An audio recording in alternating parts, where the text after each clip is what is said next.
Hi, I made this quick video for the people whose homes no longer fit their needs or would like to move, but just can't make sense of getting rid of their low interest rate on their current house. So because this is just an example, I did have to make some assumptions about debts and payments, but I'm happy to do this for anyone's specific scenario so they can see where they stand and where they would. But I don't think these are far off estimations for a lot of consumers, seeing as Americans have piled on debt at this rate and that you see here. And I understand why many are concerned about their mortgage payments because student loan payments restarted this month and are going to be due October 1st.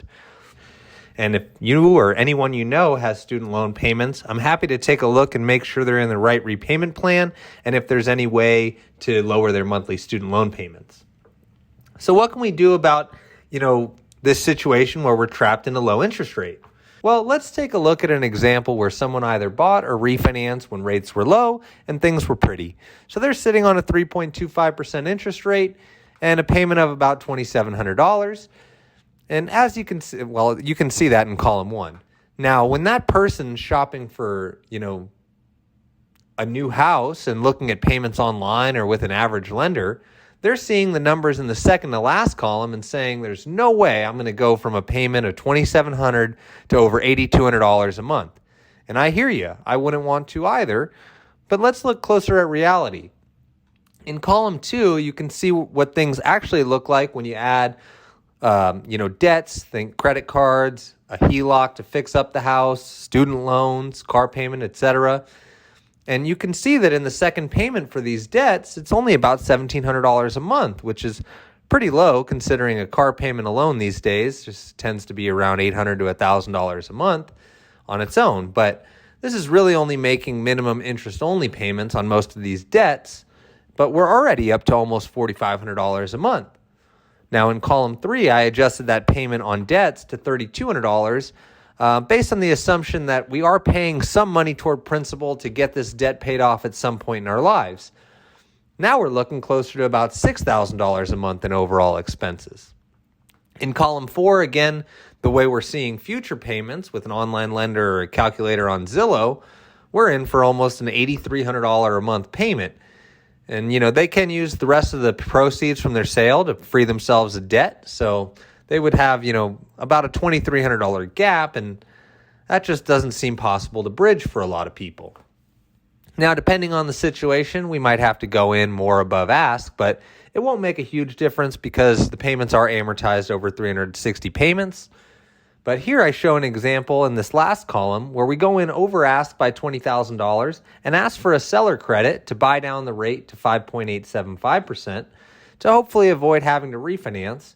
And I've outlined the true cost of refinancing in a video to the right or below, just depending on the device you're watching this on. And you might want to check that out if you're thinking about refinancing in the short term. But if you are there of the belief that rates are going to come down in the next year or two and you will refinance, well, maybe we're better off with a temporary buy down, which I show you here. Now, after paying off our debt, our monthly expenses are only going to change about $700 in year 1, about $1,200 in year 2, and about $2,000 in years 3 through 30.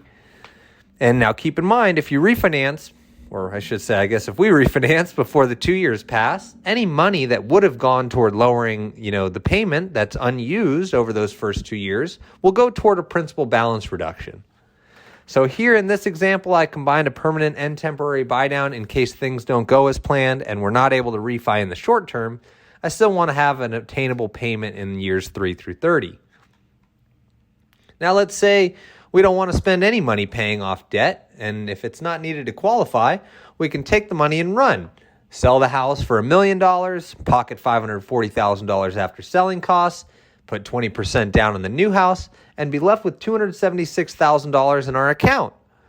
Now, if we set that money aside and go from a current payment of about $4,500 a month in total monthly expenses to $10,739, including the same minimum payments on the debt, then we could transfer the difference of $6,311 from each month from the money we pocketed.